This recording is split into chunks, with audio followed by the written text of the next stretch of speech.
ya Allah, saya pengen ke Masjidil Haram tapi nggak mungkin karena nggak ada tabungan, nggak ada uang, belum menghasilkan. Mungkin aja bisa ke sana di umur yang sudah tua kalau dikasih umur panjang ya, karena bagi di pikiran saya di umur yang sudah tua itu atau yang sudah matang saya udah memiliki tabungan gitu. Tetapi ternyata Allah kabulkan di umur yang 24. Waktu pertama kali saya ke Masjidil Haram, Masya Allah, kayak mimpi gitu. Saya nangis, benar-benar nangis. Pertama kali lihat itu, nangis banget pokoknya mah. Nangis, terharu ya, kayak ya Allah, Allah kabulkan harapan saya, pengen kesini, pengen berdoa. Selamat datang di Nina Talk, menyajikan topik menarik seputar self-motivation, bincang literasi, dan perspektif tentang isu-isu terkini. Bedanya bekerja di Indonesia dan bekerja di Arab Saudi itu apa, Kak? Bedanya mungkin karena di Saudi itu kita bertemu berbagai orang dari berbagai negara, jadi kita punya pengalaman atau hal-hal yang baru kita tahu, punya ilmu baru, punya pengalaman baru. Oh ternyata begini, oh ternyata dari negara ini mereka begini gitu. Atau skillnya kita juga berkembang, skill terutama dalam bahasa, kita bisa improve bahasa Inggris kita, terus bisa improve bahasa Arab kita, alhamdulillah. Kemudian bisa mengerti karakter-karakter dari berbagai negara, kebiasaan-kebiasaan mereka, adat-adat mereka, alhamdulillah. Terus kalau di rumah sakit sendiri, di Saudi itu tidak ada senioritas, jadi semuanya itu sama, mau junior, mau senior. Kalau kerja ya kerja gitu. Terus kalau di Indonesia sendiri mungkin masih ada istilah senioritas ya. Jadi kalau kita masih baru itu kayak masih disuruh-suruh gitu. Kamu harus kerjain ini, dek, gitu kalau di rumah sakit ya. Tapi kalau di sini enggak, ya udah, itu tanggung jawab kita. Kita datang kerja, ya udah lakukan tanggung jawab kita masing-masing gitu. Enggak ada senioritas. Kemudian mungkin enaknya kerja di Saudi yaitu orang Saudi itu karena orang-orangnya saling gotong royong, jadi di rumah sakit pun biasanya kita saling membantu satu sama lain. Sedangkan kalau di Saudi enggak gitu sih. Di Saudi itu lebih kayak ya udah saya kasih kamu tanggung jawab dan kamu kerjakan. Jadi kita kerja masing-masing. Walaupun terkadang kalau kita bertemu sama orang-orang Asia itu, ya orang Asia itu masih bisa lah diajak untuk kerjasama, kayak aku bantu kamu ya gitu, masih bisa. Tapi kalau negara-negara lain itu kadang enggak gitu, ya udah kita dibiarin aja dengan tanggung jawab kita gitu. Terus di sini itu kerjanya, di Saudi kerjanya itu nggak ada santai, nggak ada sistem santai, nggak ada kayak kita harus ketawa-ketawa. Kalau di Indonesia kan ya, di Indonesia itu kerja tapi nggak stres gitu, karena semuanya dibawa santai, disesuaikan. Kalau hari ini lagi nggak mood, ya udah nggak diselesaikan dulu. Tapi beda di Saudi, kita sistem stresnya itu lebih tinggi gitu. Stresnya lebih tinggi guys di Saudi. Kayak jadi mental kita itu harus kuat sih. Kerja di negara orang itu mental kita harus kuat. Jadi bagi yang pengen kerja di luar, siapkan mental kalian.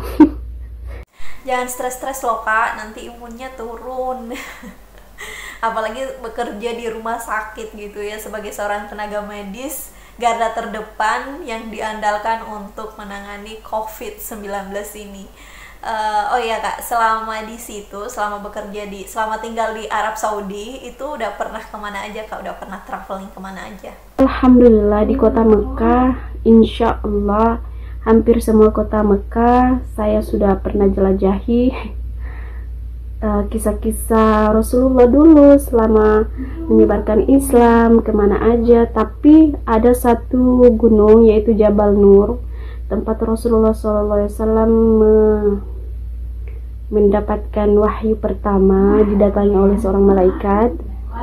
Di situ saya belum pernah karena waktu itu saya lagi demam dan teman-teman saya punya rencana untuk ke sana, tapi karena saya lagi demam tinggi, jadi saya tidak bisa ikut dan saya tidak punya kesempatan untuk ke sana lagi karena teman-teman saya udah kaku katanya, terlalu tinggi dan gunungnya itu terjal gitu.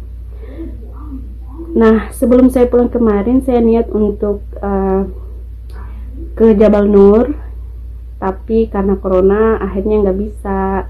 Insya Allah semoga suatu saat nanti saya bisa ke Jabal Nur.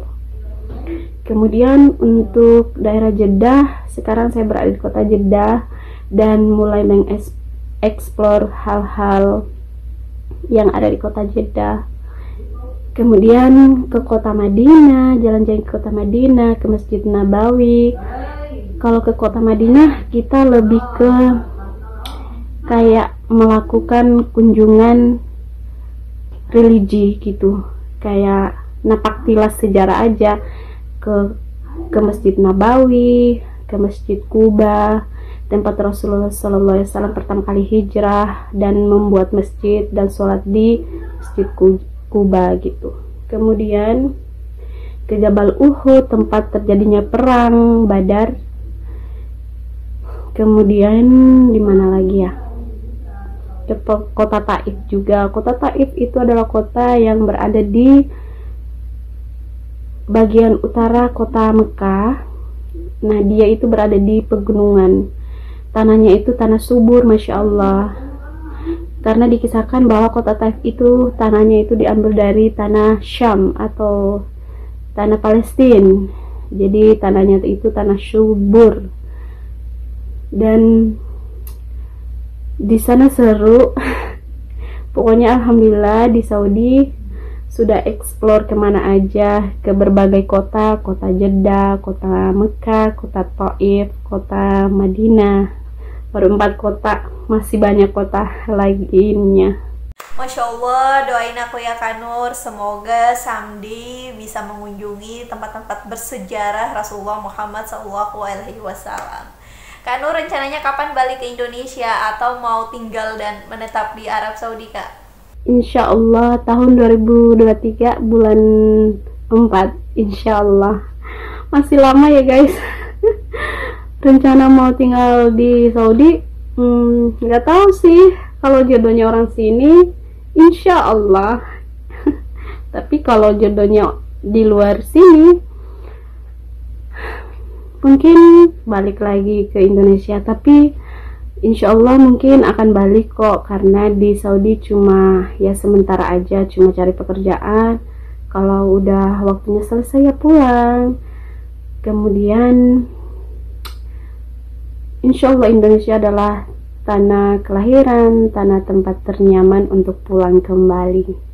Ada nggak sih Kak pesan-pesan atau harapan-harapan yang ingin Kakak sampaikan kepada anak-anak muda Indonesia pada umumnya dan Wakatobi pada khususnya? Yang ingin saya sampaikan kepada anak-anak muda Indonesia yaitu jangan pernah takut untuk bermimpi.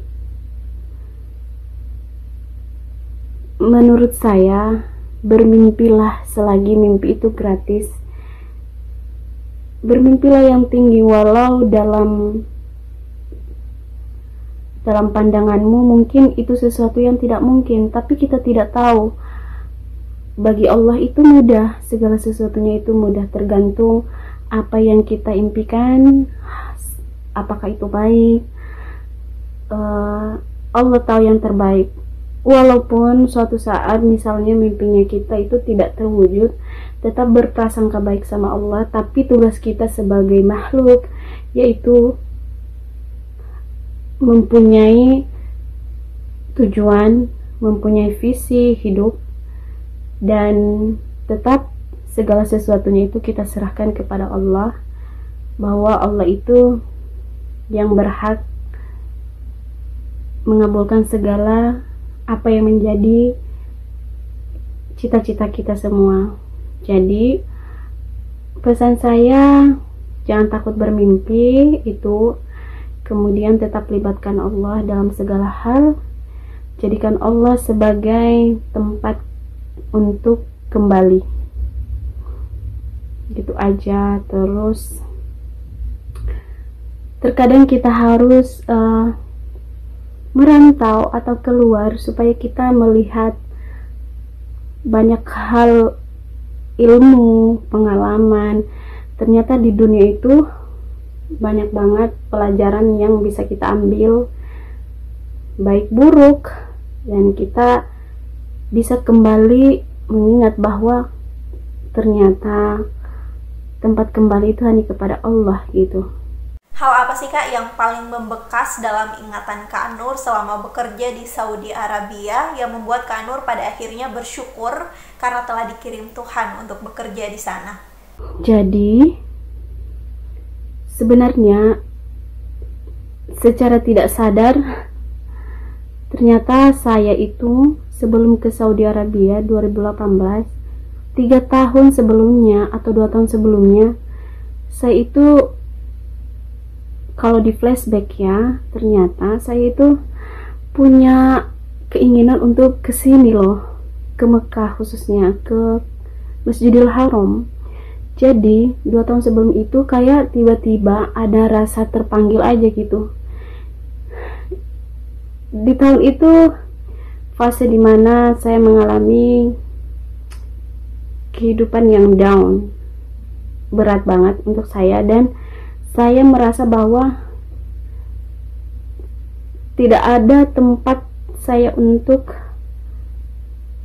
meminta tolong selain Allah gitu. Jadi waktu itu tiba-tiba aja gitu tergerak hatinya, ya Allah, tapi cuma di dalam hati aja gitu.